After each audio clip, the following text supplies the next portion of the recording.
Okay, spotlight this front camera.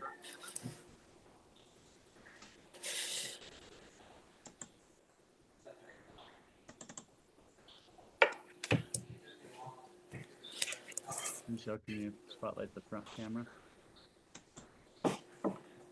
Can I spotlight your face camera? Yeah. Front camera. Oh, like that? Yep. I think there's an echo. And You have an echo, now, Michelle. You can now unspotlight the other camera.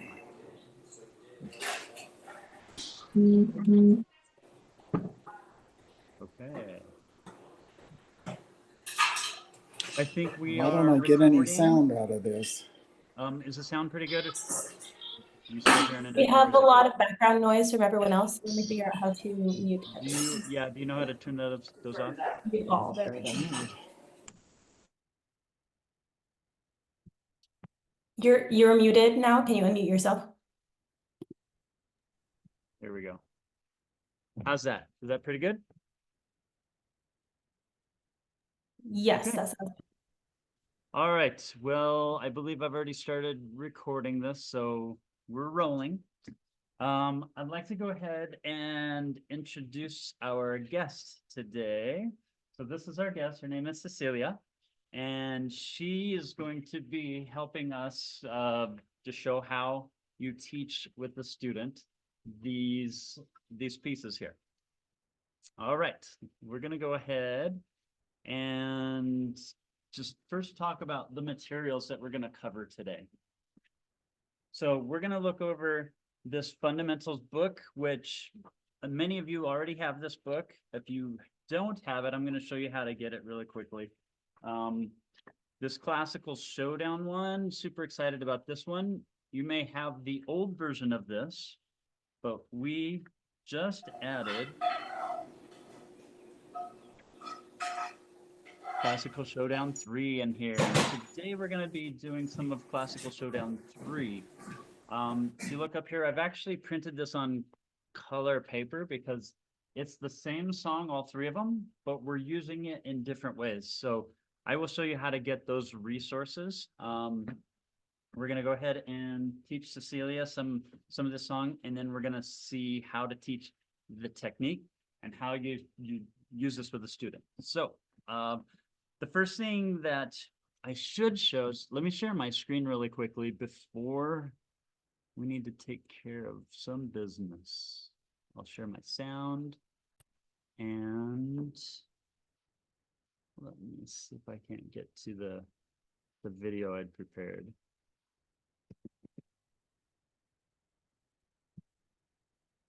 All right, so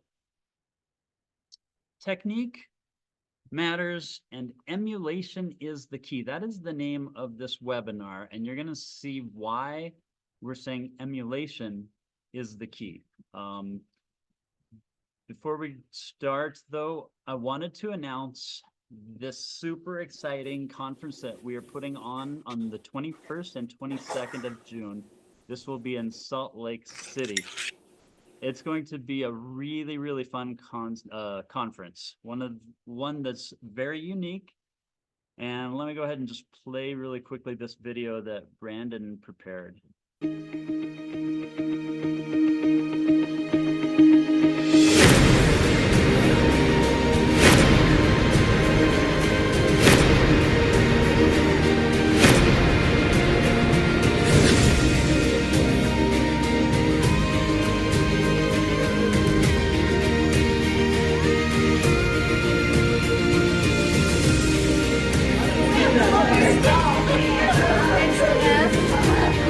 Go pass your one, Aaron.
All right, so if there's any way that you can make this conference, this will be well worth your time. They've done a really good job finding a really easy location to keep your expenses down. There's a great hotel with great prices. You can get that if you scan this QR code. Also, I will send you a link that will have the link to this page here, and you can just click on that. When you do go to that, there is an early bird pricing that you can get right now. I'm not sure when that ends. I think it closes sometime early April. But also there's conference rates for the hotel. So if you just follow the instructions there, you can get your conference rates on the hotel super easy. All right, let's look at the bulk of what we're going to cover today. Here we go. This is the song that we're going to be demoing. It's called Classical Showdown 3. We will be debuting this at MTNA Conference next Monday live for the first time. I pre-recorded this video because the sound is a lot better than going through Zoom. And I'll let you go ahead and watch this, and then we will start teaching this to Cecilia.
Okay, you are going to need a copy of this music. I am going to give this to you. I'll email you a link to this, but when you get this music, what you'll do is you'll just click on this link, and then you'll see a folder here that has all of the music that we're going to cover here.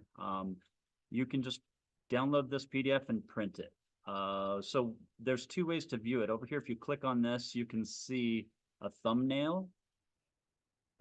This one looks blank, but it's actually not blank. When you open it, notice you just scroll down. I had a teacher open this and she's just like, it's blank, there's nothing on it.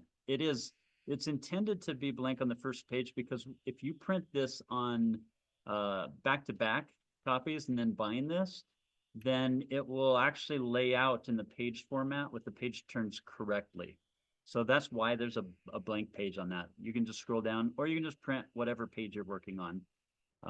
All this music you can use and get this way. I actually prefer to see it in this view because you can see easier the title. This is Showdown 1, the duet version, the solo version.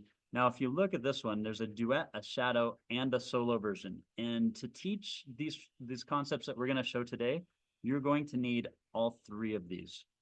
Let's go ahead and I'm going to stop sharing my screen and first talk a little bit about the concept of music. I'm going to let Cecilia keep practicing. You can just keep practicing over here on this song while we're discussing these boring things, which is why do we talk about technique and what is technique? First of all, technique in this sense is not just scales, chords, arpeggios. We're talking more about the way that you use your body to create sound. You can do that in several ways. One of the ways that you saw in my performance that you can create energy is it's not just about the sound, but also about the visual aspect. Because piano is actually, when you perform it for somebody, it's a performing art, and visual is part of the thing that makes people excited and brings power into the music. But using your body in a way to connect, to create phrases, to create staccatos, the articulations that you use, all the little innuendos that you use, that you create with your body movement is a very difficult thing to teach because there are literally hundreds of nuances in music that you're trying to teach to a student who is just learning these skills. And you really learn piano very much like you do a language. And so these principles that I'm going to show today really come out of my study of language learning. I'm learning Chinese right now. I've been to China. I lived in Spain for 2 years, so I became fluent in Spanish. And I took Spanish in high school and didn't learn nearly as much as when I went to the country itself and was immersed in the language. Well, language is very interesting because if you take a child and you put them in any location, they will somehow learn the idiosyncrasies of that language. If they are in Brooklyn, that child will grow up speaking very fluently with that dialect. And you can hear that very clearly. They don't even have to try. It's just a natural instinct and a natural phenomenon. It's the way our ear is built and our mind and how it connects to the muscles of our mouth and how we emulate. Remember, the key of learning is emulation. Well, it's no different in music. And honestly, the more I think about this and the more I teach music, the more I realize it's very identical. I have tried, of course, forcing students to learn in different ways that just wasn't natural. And so the more I just kind of emulate how you learn a language, it just is more, it's easier, the students enjoy it more.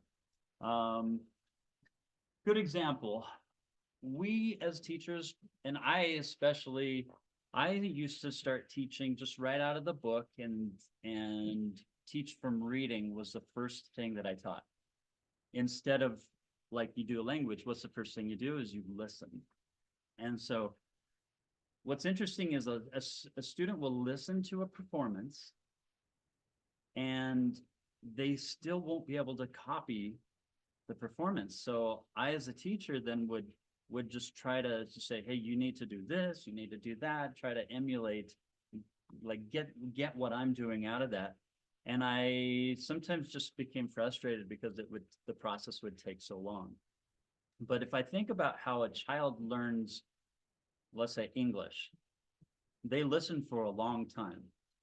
And then when they start to enunciate their words, they sound like babies. Uh, my mother, her name is Vicky, and she had 9 children, so I have 8 siblings, and her sister had 11 children. So all of our little cousins, they would grow up calling her Aunt Vicky. So my mother was Aunt Vicky, and I was concerned when I was a kid. I'm like, that's not how you pronounce that. You're gonna grow up saying Aunt Vicky when you're 25 years old. This is my Aunt Vicky. And so, well, what happened, as I grew up, my cousins, when they hit a certain age, they were able to pronounce the V just fine and transitioned over. But it was really strange that they couldn't do that as a young child. Their muscles just could not figure it out, even though their ear knew that it didn't quite sound right. But somehow miraculously, that between their ear and their age and experience, they shifted over and pronounced it correctly. Um, Sometimes we'll talk baby talk to kids, and a lot of people have the philosophy, don't talk baby talk to them. They need to hear regular talk. They need to hear vocabulary they don't even know. They will learn it. You expose it to them enough, somehow it just becomes part of them, and in its right time, it will develop and they will become fluent. Well, music is identical. You need to have patience with the students. Sometimes they won't get all the innuendos. They come gradually. That doesn't mean you need to tone it down for them. Still, you need to teach them how it should sound. And so the step one in our teaching today is going to be demoing to the student how it should sound. This puts a lot of weight on the teacher, because if you're not a good performer, then you won't be able to demonstrate for your student how it can sound exciting and really, really musical. So that's your first step. If you feel like you struggle making the sound really good, start to study how to sound better and perform better for your students so they can hear it. And even if they can't copy right away, it's actually going in their ear and it will live there, and it will be a constant reminder of where they're going. The second step that we're going to do, you notice I have different color copies here. This is my shadowing. I just printed this on different color paper so I wouldn't get mixed up and be easier. Here's my shadowing, and this is my duet. So I use those for different reasons. So this one, the white one here, is my solo. So I am going to show you how you use the solo, how you use the shadowing, and how you use the duet. And I'll do it in this order. Yeah, this is the duet one. So I'll do it in this order: solo, shadow, duet. And you can think of this one as training wheels, where you play with them, the melody, and you're just kind of shadowing them. And if you're teaching rubato, you play along with them and they follow you, and you learn how to work together. And then at some point you remove those training wheels and you play the duet with them. Of course, this can be a solo as well for the more advanced students, but most of your students will probably be just doing the primo part, and you'll be playing the duet part, or a sibling will be playing the duet part. All right, let's see if we can get Cecilia over here. Cecilia, you want to join us? Okay, so yesterday we actually started this in a lesson. We'll have you sit down right here. And what did you think of the song? You liked it? What did I do to demo the song? You remember me playing it? What did you think? No way I'll ever play that? Yeah, but you did. You learned, like, think you were up to like 70% of the piece we started in within what, 30 minutes? Well, I was 70% at the end. By the end of the class. Okay.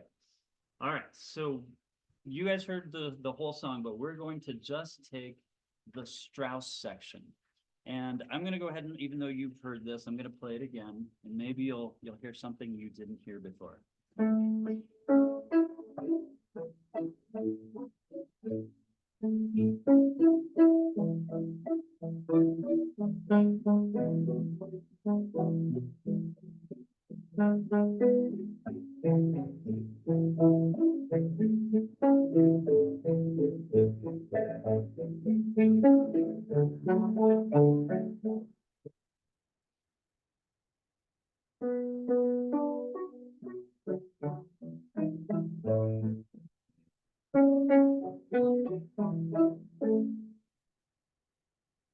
Did you hear anything new? Well, during the middle part, it got hard, like stronger.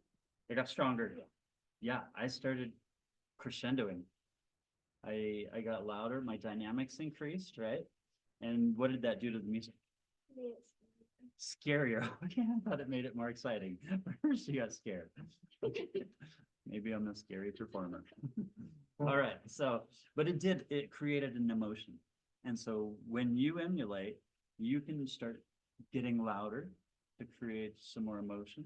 What you maybe didn't notice is I also sped up a little bit. You didn't see that? You didn't, because I did it so smoothly that you don't even notice. It just kind of, as you got louder, you thought of it as getting louder and emotions were getting scarier. But part of that was it was also getting a little bit faster. And so that term is rubato. And so when we do rubato, that's stealing time, sometimes getting slower, and sometimes getting faster. And it creates this movement, like you don't know exactly what's happening, and it helps the emotion in music. Okay, so the first part that we're going to do is we're going to demo how we do the shadowing. And in the sheet music, if you can bring the camera over here, I'll show you what the sheet music looks like there.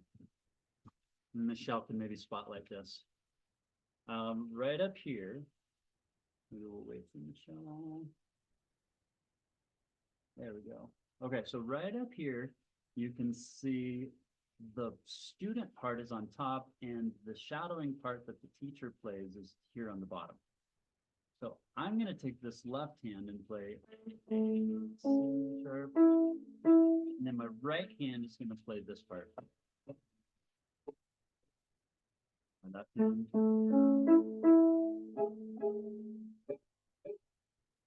All right, so now you can see what the music looks like. Now let's see what the student sees. All right, so we have, I'm going to play this. And then I want you to copy that. Go ahead. You do it again. Yes, we'll go to the A chord here in the left hand. A, C sharp, E. And the right hand you put in the A position too. A, C sharp, E.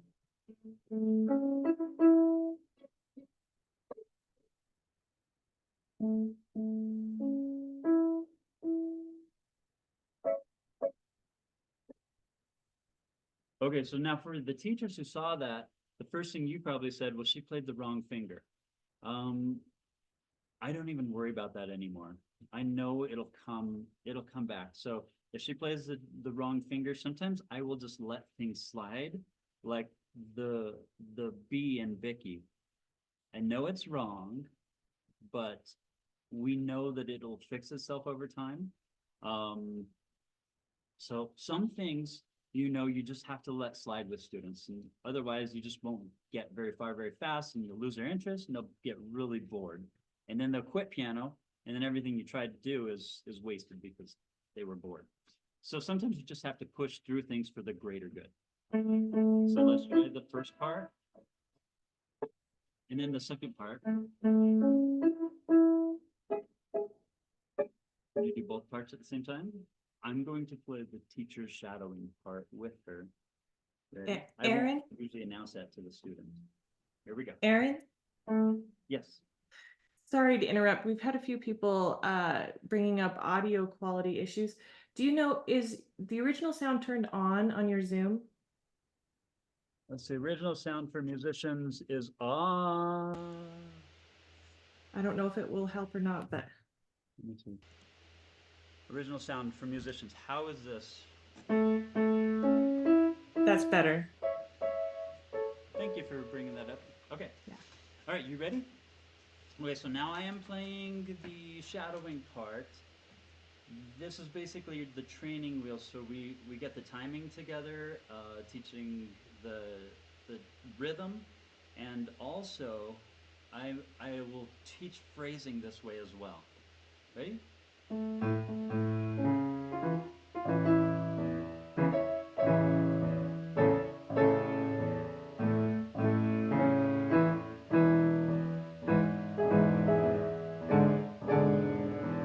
good. Let's do that again. Ready, set, go. You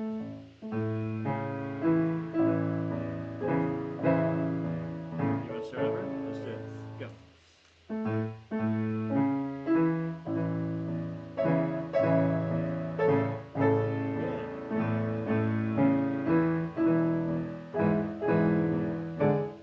Let's try it a little faster. Ready, set, go.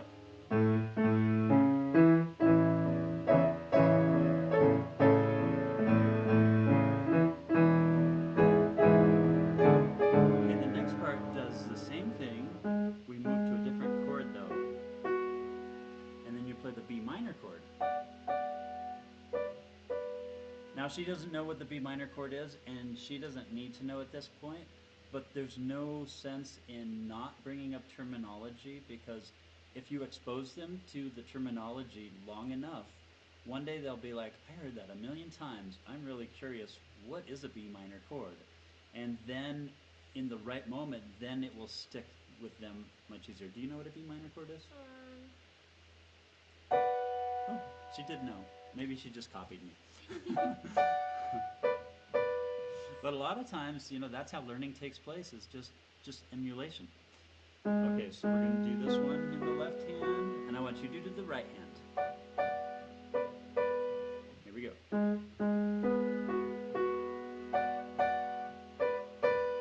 I liked how she changed fingers. She's like, I don't like that one. I'm going to do my own. That's fine. And then I will do the same thing. And we're going to go to the black notes and then step down. Ready?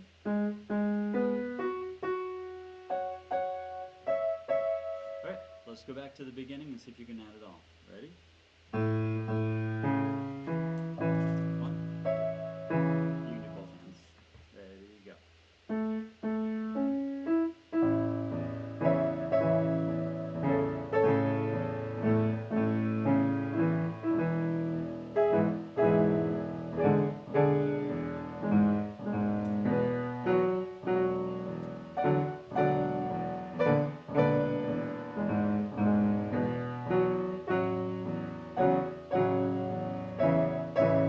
Good. The next part, we do an arpeggio on the A chord here.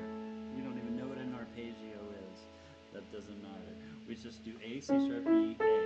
So you go the A to A. Can you do that with your left hand? And you flip your hand over. I wonder if you can reach it if you did this, or if that hurts.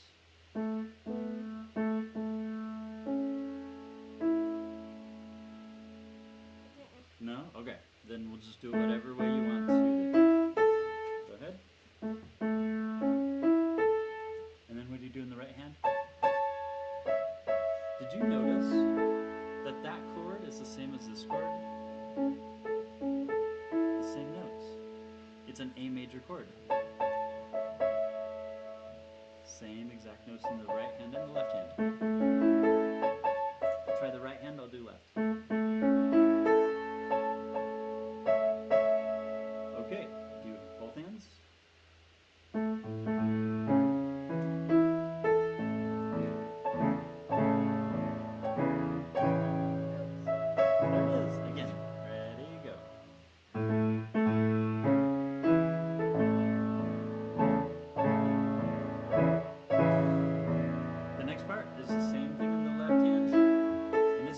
music starts getting louder. Oh, where's my music? Da, da, da, da, dun. There it is. Da, da, da, dun. It's the D chord. Try the D chord.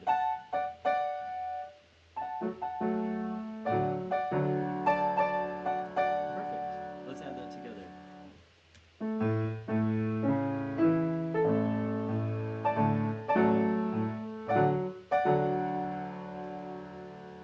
Then the next part. Actually, we'll do it down here. Can you try that part?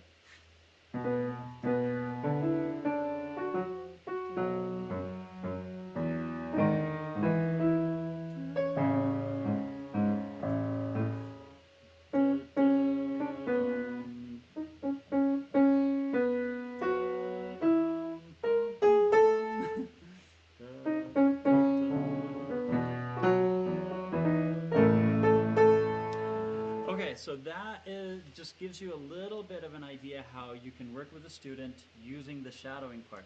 I'm going to go ahead and do this next part with the duet part. And if you zoom in on this here, you can see the duet part looks a little different. It has just the boom chuck chuck boom chuck chuck part here with the student melody over it. So let's go ahead and play that. Ready? Okay, you're on your own. I'm taking your training wheels away. Start from here. Ready? Go.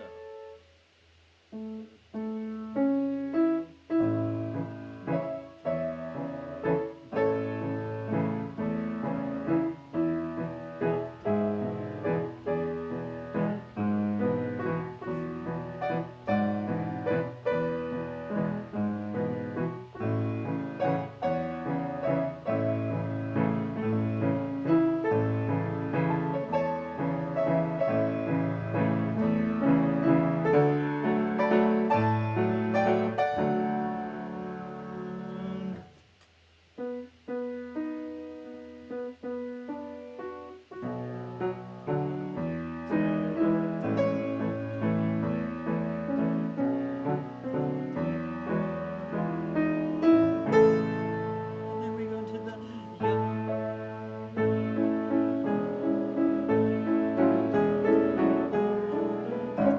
and I will go ahead and play that for her sometimes when we get to the end of that section. Why? Just to give her the feel of what's coming next and how it fits, and get that in that earworm into her ear, so her brain can start doing most of the work with emulation in the teaching. So talk less, play more is the idea behind this, because you should let the body, the brain, the ear work together and do the majority of the work. If I were to take this apart into all the different techniques that I would have to teach to create a sound, it would be well over 100. But I don't know if you noticed when she was playing that and I was just kind of supporting her, she started getting louder on the crescendos, and it was just a natural process. So again, the solo, the shadowing, and the duet are three really, really cool tools that you can use in your teaching to help utilize the body's natural learning order and helping them learn music and great musicality. In the end, it's all about emotion.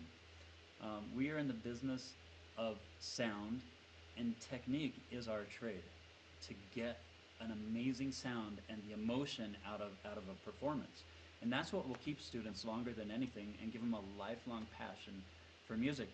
I appreciate all of you teachers and everything that you guys have done and are continuing to do to influence so many people across the world in helping give this gift of music. You guys are amazing.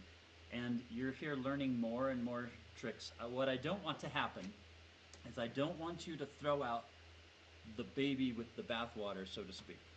Meaning, this is not teaching sight reading.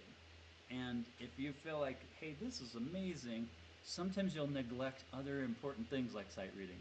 And you still need to teach those other things. So you get excited about some things that are new, be sure to keep learning all the other aspects of teaching. One of those is history. I like using this particular song to teach history. Strauss, for instance, or Tchaikovsky. They could be like, all right, let's go to the Tchaikovsky one. They don't know who Tchaikovsky is, but it's getting into their ear. And then pretty soon you say, who knows who Tchaikovsky? And they're like, I've heard that. And then you can teach them another thing about it, like when they were born or what era they're from, or other songs that they've composed, and they start making these connections. So it's a really cool, really fun song. I will make sure that you guys get a copy of this music. Let me admit this person real quick. All right, so what do you guys need? Oh, one more thing that you really need to see. This is amazing. I'm going to take you for a little tour. This is a little bit scary. You get to see my studio. I'm going to have to switch my audio to my phone. Let's see, we might get some feedback here. You want me to take off the second spotlight? Yeah. Which one? The computer one. Take off the computer, yeah.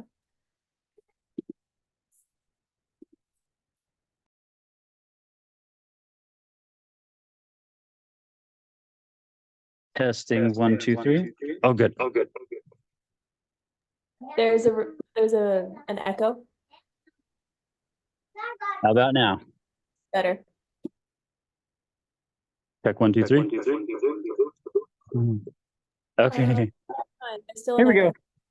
All right, so let's go ahead and we're going to walk over to this piano here because she was practicing this piece. You guys can get this song right in Piano Marvel. And I'm going to just show you what she was working on with this. She has this song that's split up into small sections, and she's working on this last one right now, putting everything together. Let's say I go to, let me just close this song here. And you can see that I've started Fundamentals Book 2. You guys are probably familiar with Fundamentals Book 1 already. If not, go to Piano Marvel, go to the library and just type the word Fundamentals. And what will show up is Book 1 and Book 1 for the teacher. And then Book 2 and Book 2 for the teacher. Now, the teacher copy is interesting because it has the secondo that you'll be learning, and you can print off the music here. It has the shadowing version as well. So you'll have videos that will talk about the teaching tips and everything that are already in there. Really, really cool stuff for you to have access to right here. This book is not available for print yet because we're just building it. But we needed to open it up. Why? So that we could start testing it on real live students. And what has happened with this is we've turned this one song into 5 songs. I really like how the students are learning this now. So they'll take this Strauss, and you can see down here, there's a learning sections, and it just splits it up into bite-sized pieces for them. It makes it really fun to learn. Really quickly, let me show you. I'll probably send her home this week with this Sleeping Beauty by Tchaikovsky, which is the next section. And she'll just go into this, looks like she's already started this. She's already done line 1, but you can see line 2 is next. So I'm going to have her go ahead and just show you how she learns this. Can I unplug your headphones? Yeah. Okay, we'll unplug your headphones. Go ahead.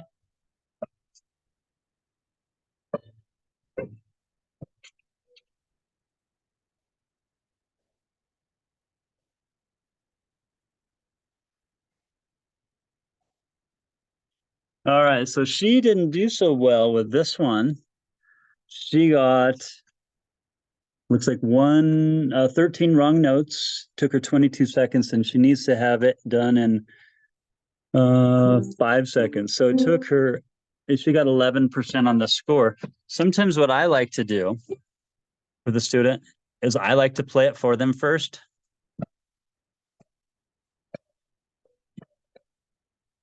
And I get it into their head. And then I let them try to do it. And I'll turn this on and they can check their notes. Sorry.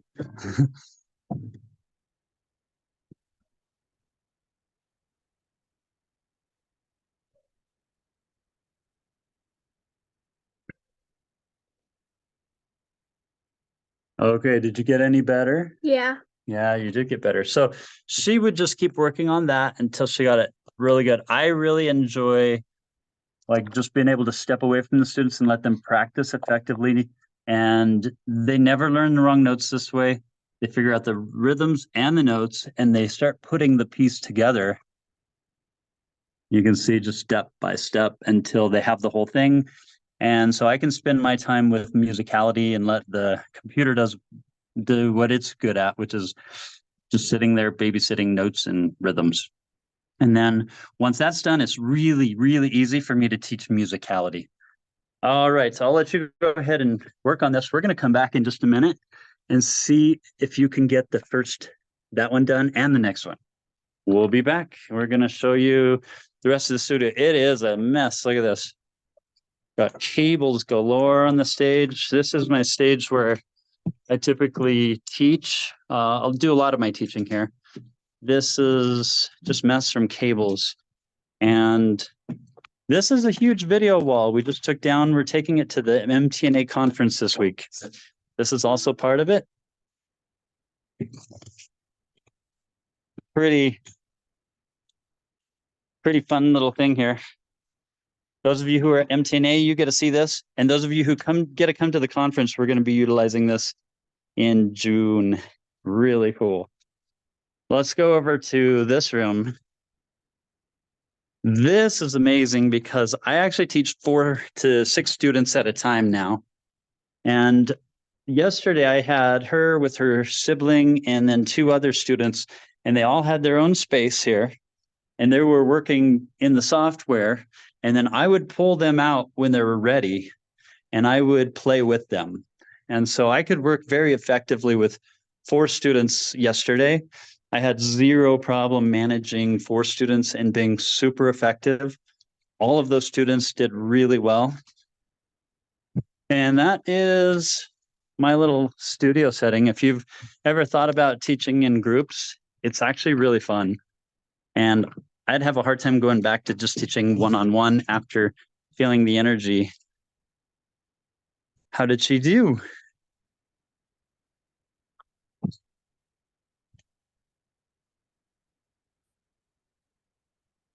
So she's working on rhythm now and she's up to, looks like 90%. Amazing. Okay. At this time, I think we should probably turn our time over to some questions. So Heidi, you want to take this camera? Michelle, you can switch the spotlight. I'm going to turn this volume up. You turn it around. Okay. Turn this off. I think I need to turn my volume up. Okay, let's go into some questions. Does anybody have questions? Erin, when she was working with you when you were shadowing, she didn't seem to be looking at the music. Is she just learning it by ear That is by rote, yes. or So by rote? it's intentionally, like this is not note reading. And you remember when I said don't throw out the baby with the bathwater? She's excited. She did it. She just passed it off. So she's definitely doing this, what she's working on right now, by reading the notes. But not specifically just reading the notes. A lot of it's still by ear. But this does not take the place of teaching how to read music. And teaching how to read music does not take the place of teaching technique and the musicality. Remember, the first thing you learn in music is not, the order goes, you first listen and you learn just so much from listening. And then the second one is you speak, and that's actually playing it. So after listening, you start learning to play. The third thing is you start to form letters, and you can start to read your language. Well, that is like reading music. Oftentimes we get that backwards, and we try to learn vocabulary and other things through reading music instead of learning it first and then learning how to write it. And so we kind of do it backwards very often. In this way, I do teach reading, but I also the teach by rote a lot. That way, I think you get both of those skills at the same time. But that's a great question. What are your thoughts on that concept? I don't know if you can hear me at all. It's really low. Oh, you mean how do I, well, I wanted to say it's interesting. Can you hear me at all? Can you hear me better? We can hear you a little bit. If you put your microphone a little closer and speak up, that'd probably be good enough. I'm not sure that will work because I don't have a microphone on, it's just on my computer. I don't know how to, I'm not Yeah, just computer savvy. Is what oh, maybe just lean a little closer to the computer. Okay, so it's interesting. I'm so glad you talked about that because for many years I taught and I still do merely talk about interval training with my students. Um, and I do play for them. However, I'm going to say that the balance between the two is more like 80 to 20%. And I see that as I'm changing that shift, playing more for them. I know it sounds ridiculous, but I was self-conscious about my playing, and I really appreciate you saying and doing that. Focusing on the listening skill. Um, I better not talk Yeah. anymore because I'm having trouble with the video. Yeah, it is. I will say listening is the most powerful way to teach because so many things happen that we can't even comprehend when it goes into their ears and it just resides inside of that. Even if they cannot emulate all of the technique, it's still in there and it acts as a guide and it makes all of your teaching so much better as you're trying to teach the technique. It will eventually come and much faster if you skip that crucial step of listening and listening to really good performance, then it doesn't learning is not nearly as natural. It's like somebody who came over from Germany to the Americas, and they started learning English at the age of 30, and it's really hard to get rid of that accent. The earlier you can start teaching this listening skill and get this stuff in their ears, the better they're going to adapt to that and not have this I guess this accent. If you ever tried to learn jazz after you've been classically trained, the jazz artists are like, yeah, they're obviously a classical pianist trying to be a jazz pianist. It's because you can't. It's hard to get rid of that accent if you wait too late for a student. So Any other Aaron, questions? Yeah. one last question here. So she was not reading the music when you shadowed, but she had exposure to that previous. Would you suggest that they dabble with that before you take them into shadowing? Because she had already been working on it a little bit. So actually, I do it in layers. And so the first thing that I do is I make sure that they have a good experience with listening to me performing it and just getting it in their head, or a video performing it. Video is not usually as good as a live performance. But then I actually do the shadowing stuff right away. I'm like, hey, let me show you just a few little tricks. And then I send them over to work to practice with the computer because there's only one of me. And I want to influence as many people as possible. So I use the technology to kind of do the stuff that I don't have time for and that a human's not needed for. So I rotate and I'll show them the shadow stuff and then I'll throw them in and I'll say, you practice that. And then once you get to line 3, I want you to come back and I want to do some more work with you. And then I'll do the shadowing stuff some more. And then I'll send them back in to do the next part and then the review part, and then they'll come back and I'll do some more shadowing. And then they'll go in and they'll work some more in practice, and then they'll come back, and pretty soon it's just this cyclical thing where it's not just one thing and then the next and then the next. We keep rotating through these things, and they hear me perform for them in between stuff as well. So it's not just sequence of 1, 2, then 3, you're done. It's a do this thing, dabble with it, move over, practice with it, and then listen to it again, and then let's shadow again, then let's practice with it, then let's shadow this, let's listen to it again. And so you just work this, and no student's the same, so you kind of have to be on your toes all the time, just knowing how your student is doing, and adapt to each individual student. But that's an excellent question. Thank you. I had a question. Yeah. When you have the shadow music, um, is that just for our purposes here, or do you actually? Because I have shadowed with students for years, and actually I've kind of done it the opposite way, where that's my last resort. So I Yeah. like the idea that you do that first, but I wouldn't need it written out, would I? I mean, or is that for the No, student's no, you purpose? don't. This is actually what I used to do. Um, I used to do this without any music, but I didn't realize that teachers, like, they didn't know how to do the what to use when you shadow. And so I realized I needed to write it out to help teachers kind of get an idea of how to shadow it. So you're just doing it by instinct and just expertise over the years of you doing that shadowing. This is actually just I just go written an out. octave higher or octave lower. I mean, you just go an octave higher or an octave lower. Yeah, yeah. That's generally what I Oftentimes do. it's an octave higher. In this particular case, I left them in the same octave, and I went down an octave and changed the root of the chord so that it wasn't, you're not playing thirds apart because it gets really muddy down there. And so you can take a look at this shadowing music, and then you can throw it away if you want. If you don't if you don't like it and do your own thing, the concept you're familiar with and you've done it. But this is a really cool resource to look at, and I actually like, especially when I'm first starting to learn how to teach a specific song.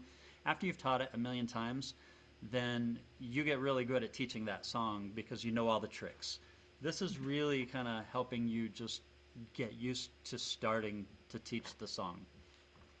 Usually you'll have that stuff memorized by the time you've taught enough students. But that's an excellent point. Did you have any thoughts on that? What, me? Yeah. Yeah, no, that sounds good. I will definitely look it over, but I just, as you were doing it, I thought, is that something that would be a resource we use all the time or just for demonstration purposes here? So that makes sense. And I like what you said about the language. My background has been basically my minor's in music. So my major was in elementary education, and I did a lot of early childhood. And they don't teach you in music education how to teach. They just teach you music and how to teach music, but they don't teach you the elements of how to teach language and how to teach developmental Yeah. things within childhood development. And so it took me years literally to say, duh, I know this. I can apply Yeah. this to my piano teaching as well. So, it's great to hear that because it really does make a difference. What I've done is too with the students when I have when they just, I don't know what you do when you have students consistently missing notes, like they misread it all the time. And they keep thinking, I'll be like, did you not, oh, that's the same note. No, it's not.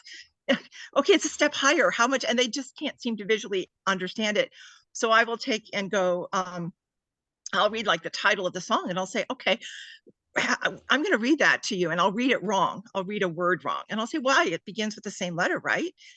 And they're like, no. And I'm like, well, it matters how you read. Now, if you were in a reading class, would your teacher make you do that again? Oh, yeah. They will then almost sit down and play it perfectly the next time. They're paying attention. Clever.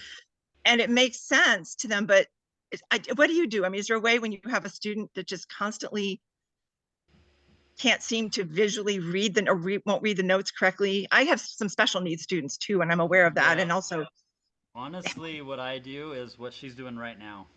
You saw when she was started, she was playing all the wrong notes. Um, I like the computer is so much more patient than I am.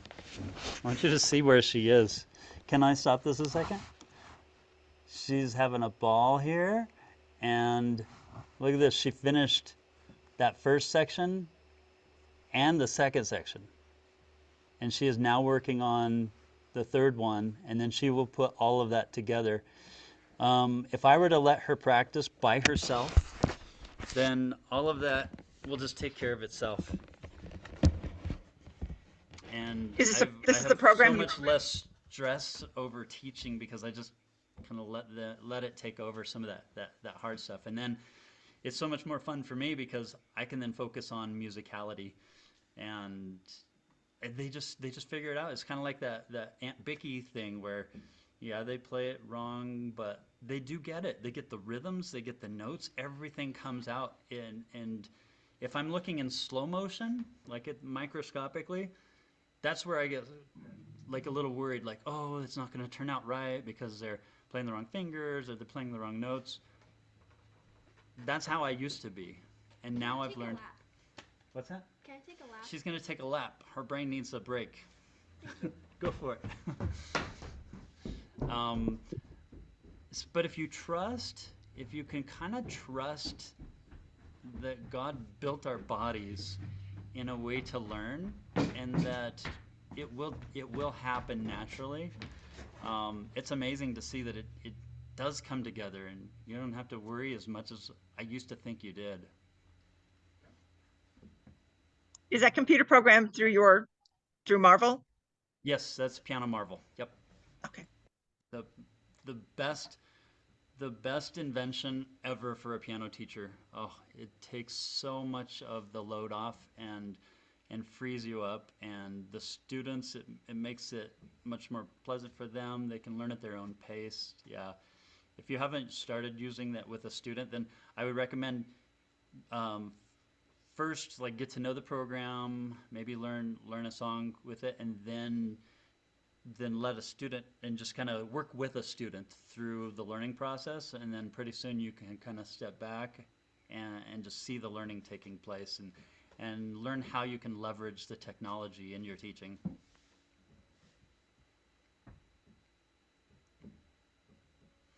Yeah, I'd love to be in your studio and just kind of be a fly on the wall and watch how you handle different students' learning patterns and how you address their everything. It sounds like you're a fun teacher. Hope so. Thank you. I enjoyed your program very much today. Thank you. It's 10 o'clock. We've been an hour. If does anybody else have any questions that are pressing I, to them? I do have a quick question. Could you give just an overview? Like if this is the first time I saw an earlier webinar where you went over a little bit in the fundamentals, but yeah, how would a person go about using this? Do the students need to have a monthly subscription? The teacher has to just give like an elevator speech or something. Yeah, so I'm not sure if I understood right, because you can use Piano Marvel or you can just use the book. You can use this however you want. These are just resources for you. Are you talking specifically how you would start using Piano Marvel? Yeah, like what your student there is doing. Um, could my student have access to that? How they just go in and set up a free account and start doing it, or Yes. In fact, Michelle, maybe this is a question for you. Would you like to answer that one? I didn't hear. I'm sorry. She was wondering like how to like because she hasn't used Piano Marvel before. How do you use Piano Marvel as this tool? How do you get started? Because you have developed a lot of resources to help teachers get going. Yeah, And we have a maybe lot of great stuff. I would say the best thing to do, even before our certification course, which is awesome, but the best thing to do is just get on a call with either myself or with Cami, who's also in this call, and basically just see what you're currently doing, how Piano Marvel might fit in with what you're doing, what your goals are. And then after that, we can help point you in the right direction of whether we just have some advice for you or whether you should take our certification course. So I would say email me at michelle@pianomarvel.com. I'll put it in the chat for you, and then and I anybody can else also can look at send that. I can also send that information Yeah, that's in an perfect. email. That way you don't lose it. I'll oh, just that'd be great. yeah. Yeah, in Thank fact, I will you. send everything that we talked about in an email with all the links that you need to get the music or to get more information on especially the conference coming up in June. That's one thing you, A huge if one. you can make it, it will be an amazing experience for you. Yeah, I Especially think this that, one. yeah, it's gonna be a very, very good conference. We have a lot of really cool things planned.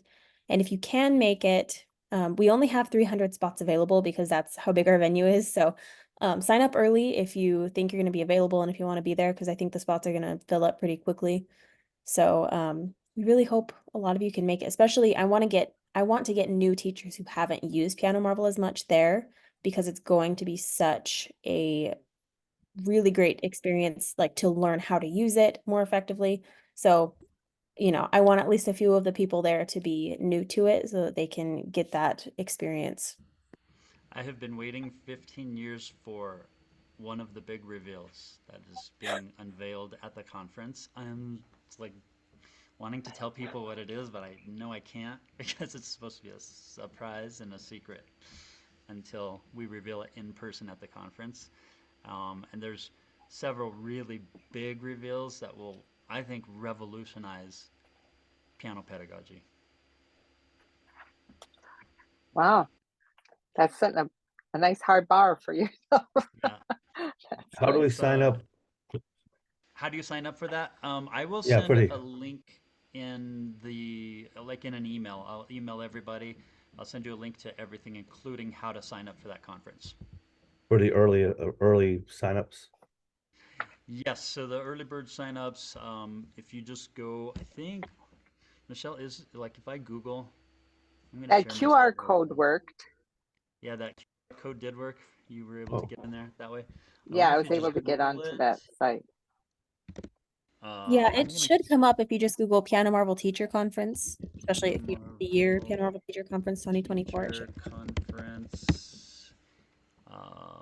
Is this it? Just let's see. Yep, that's it. Okay.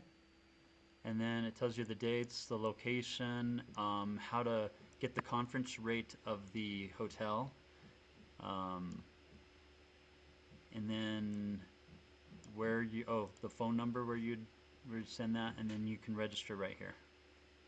perfect. Thank you. And it's Yep, the and early that bird. early bird special, it is early April. I can't remember what day. Early April sometime that it will Yeah, close. we have a few weeks before that early bird. So it'll go up Yeah, to 275 I'd after that. especially get the hotel rate as soon as you can. Yeah, the number of rooms we have are limited to 25, I think, Cami, is that right? But we could probably ask We can for get For more. but the earlier you do it, the yeah. better. Yeah, because that's the only number we have like reserved for now, because a lot of people coming will be from Utah.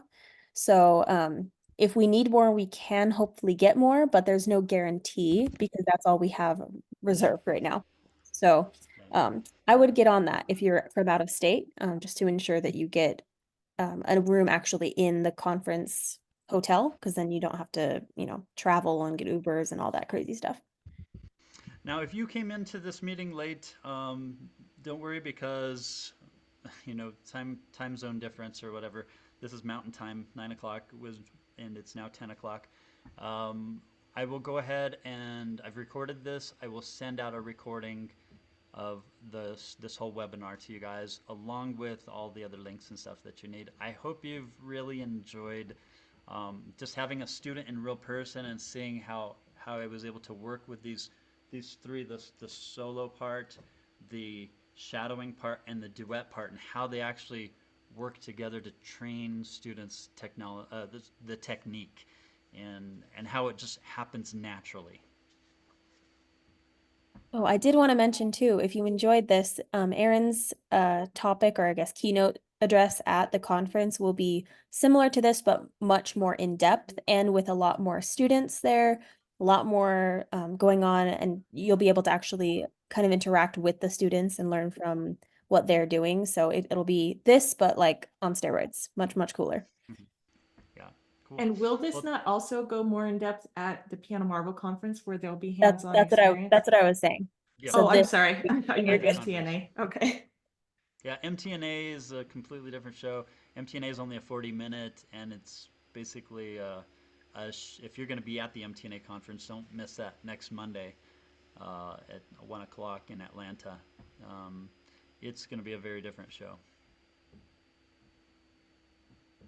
All right. Well, thank you, everybody.